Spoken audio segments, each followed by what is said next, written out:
If you were a man living in America in the 1970s, there was only one address that represented the ultimate dream. It definitely wasn't the White House, and it definitely wasn't some penthouse in Manhattan. It was that massive Gothic Tudor estate on Charing Cross Road in Los Angeles, the Playboy Mansion. To the outside world, this place was a fantasy, the one place on earth where the sexual revolution became reality, a sanctuary where beautiful women in bunny ears roamed free, alcohol flowed like water, and an endless party raged on under the watchful eye of a man in silk pajamas, always with that benevolent, happy gaze. Hugh Hefner sold us a very specific fantasy. He proved that life could be one long, guilt-free weekend. He convinced an entire generation that he was the savior of American culture, and just coincidentally, an authentic philosopher living with 7 girlfriends. But if you were one of those girls, you weren't in a dream. You were inside a suffocating, high-security nightmare. Stop the music. Forget the glossy magazine covers. Here's the truth about the Playboy Mansion. It wasn't a party house, it was a workplace. And for the women trapped inside, it was a shift that never ended. The moment those grand oak doors clicked shut behind a new girlfriend, the fairy tale was over. What the public saw was freedom, but these women were living under a regimen that would make a military boot camp look soft. The first thing to go was their liberty. There was a strict curfew, 9 p.m. Think about that for a second. These were grown women, living in the so-called capital of nightlife, yet no woman was allowed out after dark unless Hefner himself was by her side. If a girlfriend wasn't in her bed by 9, the security guards who were there to watch the girls, not protect them, would report it immediately. The consequences were swift and humiliating. This control extended to every inch of their bodies. Women were frequently told what to wear, how to do their hair, and even exactly which shade of pink lipstick to use. Hefner didn't want individuals, he wanted clones.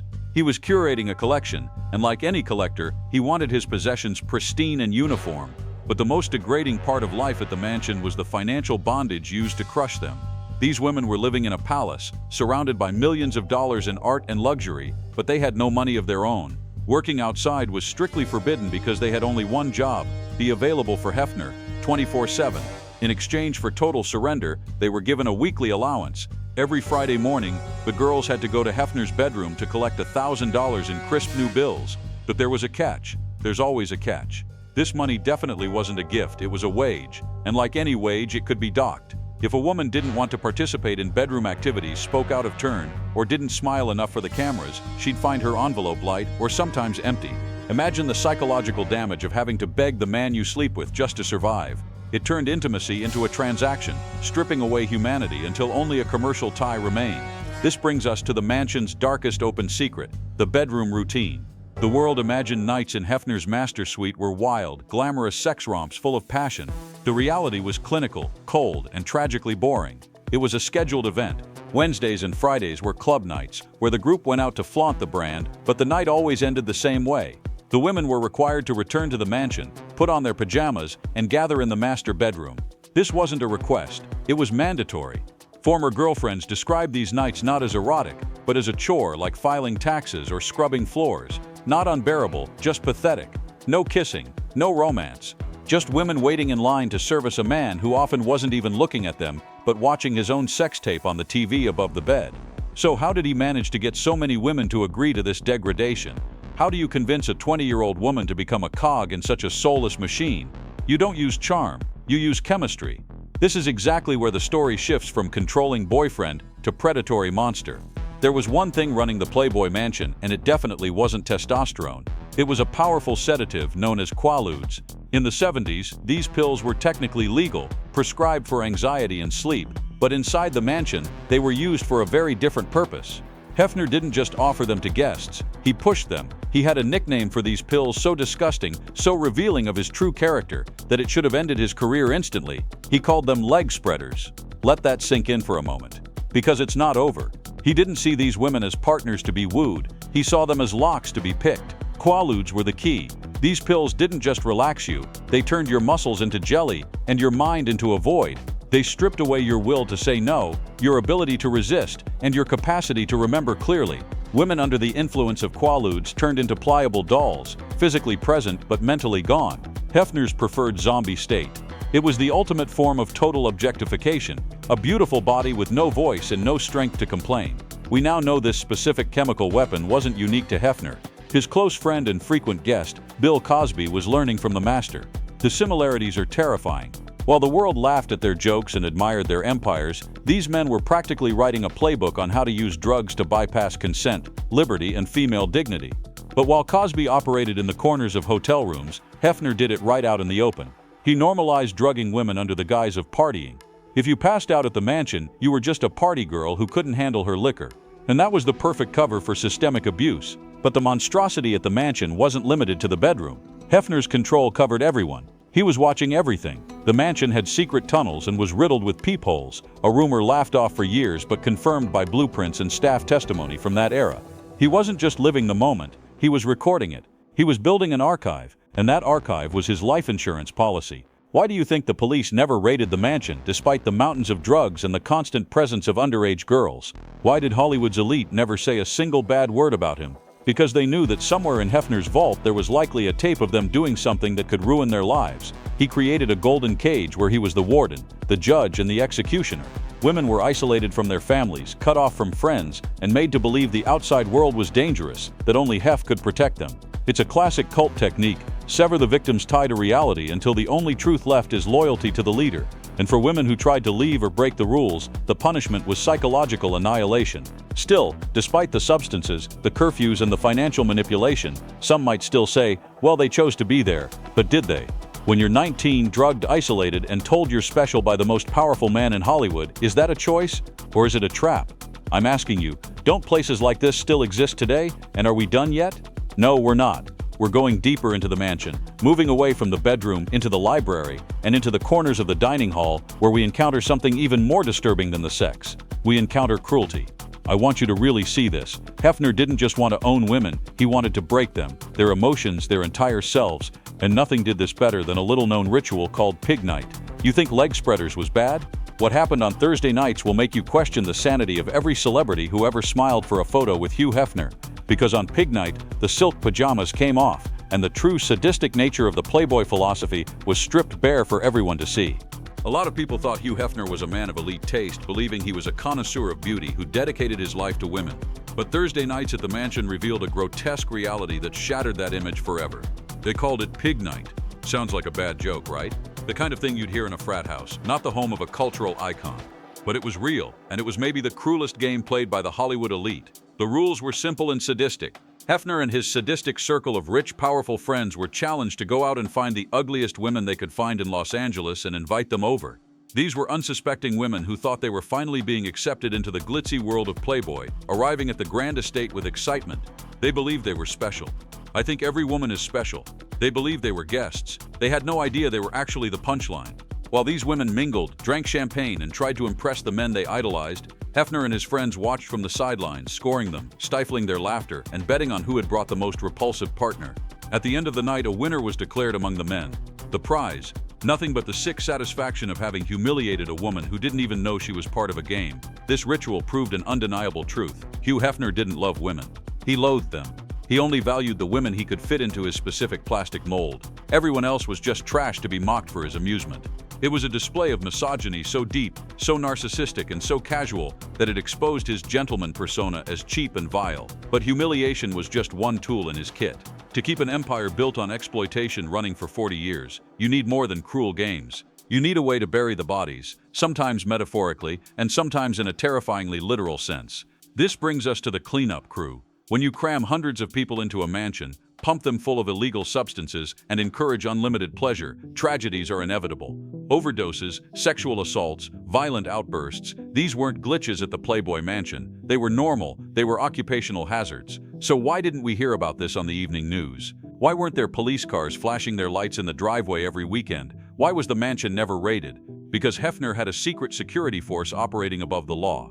These weren't ordinary security guards. Many were retired police officers with deep connections to the LAPD. Men who knew the system inside out and knew exactly how to shut it down. The standing order at the mansion was chillingly clear. No one, under any circumstances, calls 911 without direct authorization from the head of security. Imagine a 20-year-old girl foaming at the mouth because of a cocktail of Quaaludes and alcohol given to her by a man old enough to be her father. Anywhere else in America or the world, you call an ambulance, right? But at the mansion, that call would damage the brand. Instead, the cleanup crew would mobilize. Their job was to scrub the scene. Unconscious women were carried out back exits, driven to hospitals in private cars, and dumped at ER doors with no ID. Doctors there reported being forced to guess what they were dealing with. Who is this woman? What is her illness? By the time the police came to ask questions, the mansion was already clean, the illegal substances flushed down the toilet, and witnesses silenced with NDAs or cash. Hefner had established a sovereign state on Charing Cross Road where California laws didn't apply. But he didn't just rely on brute force and hush money to keep his secrets. He had something much more effective: leverage and blackmail. For decades, whispers circulated about the tunnels under the mansion and the strange layout of the guest rooms. People joked that if those walls could talk, they'd destroy Hollywood. Actually, the walls didn't need to talk. They had eyes, or watchers. It is now widely accepted that Hugh Hefner ran one of the most private surveillance operations in Los Angeles. The mansion was a trap rigged with hidden cameras and recording devices. And we're not just talking about perimeter security cameras. We're talking about peepholes drilled into guest bedroom walls. We're talking about advanced audio recording systems in the artificial cave pool at the grotto. Think about the number of powerful men who walked through those doors. A-list actors, politicians, musicians, industry titans. They came to the mansion to live out their darkest fantasies, trusting the belief that what happens at Playboy stays at Playboy. But Hefner was keeping records. He was accumulating thousands of hours of footage documenting the illegal drug use and sexual depravity of the world's most influential figures. This archive was his most effective weapon. It explains why Hefner remained untouchable until his last breath, even while the Me Too movement toppled giants. Who would dare investigate him, knowing he might have a videotape that could end their career, marriage, and reputation in seconds? Who would dare testify against him? He wasn't just a host. He was the J. Edgar Hoover of pop culture, sitting on a mountain of blackmail material that ensured he could buy his own silence with the lust of others. But while the cameras were rolling and the security team was scrubbing crimes, something else was happening. The mansion itself, the physical symbol of this corrupt empire, had started to rot. The glamour was fading, leaving behind a stench that no perfume could cover. By the time the new millennium rolled around, the Playboy Mansion had turned into a monument of decay. If you were lucky enough to score an invite in the 2000s, expecting a futuristic pleasure palace, you were in for a rude awakening. The first thing that hit you wasn't the allure of luxury or the scent of expensive perfume. It was that smell. According to almost everyone who lived there during the girls next door era, the mansion reeked. It had that distinct, sharp smell of a kennel. An increasingly isolated Hefner had surrounded himself with house dogs that were rarely taken outside. They relieved themselves on expensive curtains, antique furniture, and plush carpets that hadn't been changed since the 1970s. The staff did their best to mask the odor with sprays and cleaners, but the smell of urine had soaked into the foundation of the house. The Golden Palace was literally rotting from the inside out. The visual reality was just as depressing. The mansion was frozen in time, a dusty relic of a bygone era. The decor was dated, fabrics were worn, and the rooms felt heavy and suffocating. It wasn't a party house anymore. It was a nursing home for an eccentric old man and his paid companions. The famous grotto, once the site of legendary parties, had turned into a petri dish, eventually making headlines for causing Legionnaire's disease among guests. The water wasn't blue. It was a murky soup of neglect. For the girlfriends living there, Holly, Bridget, Kendra, and the others, life was no longer about glamour. It was about managing a relic. Hefner had become an irrational, sick hoarder. The bedroom, the so-called epicenter of the sexual revolution, was cluttered with old magazines, VHS tapes, and endless scrapbooks. He was obsessed with documenting his own life, maybe because he knew the reality no longer matched the legend. He spent his days in pajamas, shuffling through piles of paper, trying to manage a lifestyle that had died 20 years ago. The women weren't living in a castle. They were living in a dirty, cluttered museum dedicated to one man's ego. The sheets on the bed were described as old and stained. Luxury was a facade. Former girlfriend Isabella St. James wrote in her tell-all book that the bedroom carpets were so filthy, if you walked on them, your socks would turn black. Picture that image. America's most envied women, symbols of desire, walking on carpets stained with dog feces, living in a house that smelled like a zoo, all to keep up appearances for a TV show. This physical decay was the perfect metaphor for the moral rot that had always existed at the core of the Hefner empire. As his health declined, his need for control tightened. He became stricter with rules, more threatening about curfews, and more pathetic in his attempts to stay relevant. The bunnies didn't symbolize freedom anymore. They were prisoners of a clearly sad old man's fantasy. The laughter you saw on TV was editing. It didn't reflect the truth. So what was really happening? The reality was a silent, suffocating boredom, broken only by mandatory, lifeless rituals in the bedroom. When we look back at the Playboy Mansion now, We shouldn't see a lost paradise. We should see it for what it really was, a golden cage that hadn't been cleaned in 30 years. A place where youth was harvested to feed the delusions of a man who refused to grow up. The silk pajamas were just a costume to hide the fact that the king was naked and that his castle was built on a foundation of filth. In the end, Hugh Hefner didn't die as the king of the world. He died as the warden of a crumbling prison, surrounded by paid employees and a rapidly unraveling legacy. The party was long over. Someone just forgot to turn out the lights.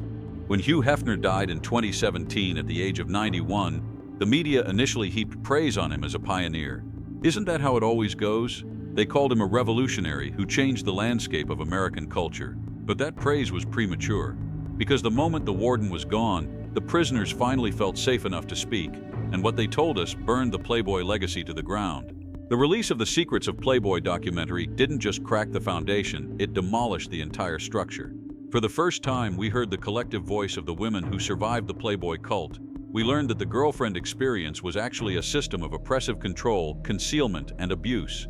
We learned that the freedom he preached was only freedom for men. For women, it was incarceration. Even in death, the sadistic Hefner couldn't let go, and perhaps the most chilling symbol of his lifelong obsession with possession lies right at his gravesite.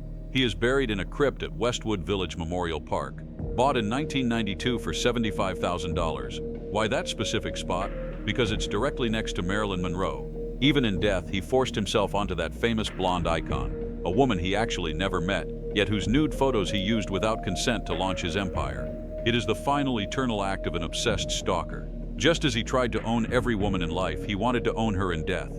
So what is Hugh Hefner's true legacy? It's not the sexual revolution, not the articles, not the philanthropy. The real legacy is the scar of trauma left on the minds of hundreds of women who were promised a dream and lived a nightmare. It is the normalization of a culture where women are treated as disposable accessories to a man's ego. The Playboy Mansion has since been sold and gutted, stripped down, its dark tunnels filled in, and its stained carpets ripped out. But the truth will live forever. We now know the bunny logo wasn't a symbol of playful innocence. It was a brand stamped on a product. And the man in the silk pajamas wasn't some charming eccentric. He was a predator hiding in plain sight, protected by his wealth and our collective ignorance. We spent decades looking at those airbrushed photos, never realizing the reality was uglier than we could have imagined. The golden cage has finally been pried open, and the world can now see the rust. If you want to uncover the dark truths about icons you thought you knew and explore the twisted double lives of history's most famous figures, don't forget to subscribe and turn on notifications. We are just getting started, and there are plenty more skeletons waiting in Hollywood's closet. This is the end of the fantasy. Welcome to reality.